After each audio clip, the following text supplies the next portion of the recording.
આદિવાસી સમાજના આગેવાનો, વડીલો, યુવાઓ, માતા બહેનો 9 ઓગસ્ટની હાર્દિક શુભકામનાઓ તેમજ આપણા લોક લાડીલા ધારાસભ્ય શ્રી ચૈતર વસાવા સાહેબ તરફથી પણ આદિવાસી સમાજને 9 ઓગસ્ટ વિશ્વ આદિવાસી દિવસની શુભેચ્છાઓ પાઠવી છે.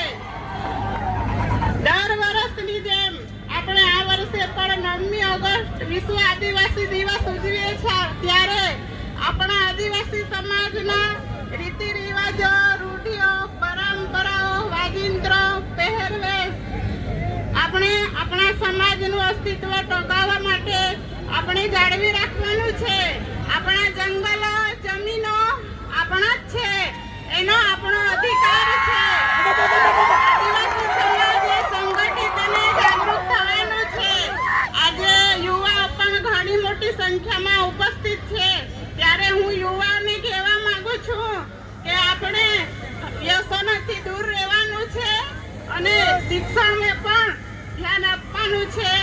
આદિવાસી સમાજમાં શિક્ષણ ઘણું ઓછું છે, એટલે આપણે શિક્ષણ લાવીશું તો જ આપણો આદિવાસી સમાજ આગળ આવશે. આપણા ધારાસભ્ય સાહેબ આપણા આદિવાસી સમાજ માટે સડકથી સદન સુધી ઘણા પ્રશ્નો ઉઠાવે છે. આદિવાસી સમાજના જમીન ના હોય, આદિવાસી સમાજના ખોટા આદિજાતિ પ્રમાણપત્ર માટે, શિક્ષણ માટે, શાળાઓ માટે અને શાળાઓમાં શિક્ષકોની ભરતી માટે ઘણા પ્રશ્નો ઉઠાવે છે. ત્યારે આ સરકાર ખોટી રીતે એમને વારંવાર જેલમાં મોકલે છે. આજે ધારાસભ્યના પત્ની તરીકે મને પણ એમણે 2 વાર જેલમાં મોકલી છે, પણ અમારો આદિવાસી સમાજ એનો પણ બદલો લેશે, ક્યારે માફ નહીં કરે. આદિવાસી સમાજમાં ઘણા અત્યાચારો અને અન્યાયો થાય છે. આ સરકાર ઘણા તાઇફાઓ કરે છે. આપણા વિસ્તારમાં આદિવાસીઓ માટે સ્ટેચ્યુ બનાવે છે, કોરિડોર બનાવે છે અને મોટા મોટા ડેમો બનાવે છે, પણ અમારા આદિવાસીનો વિકાસ થવાનો નથી.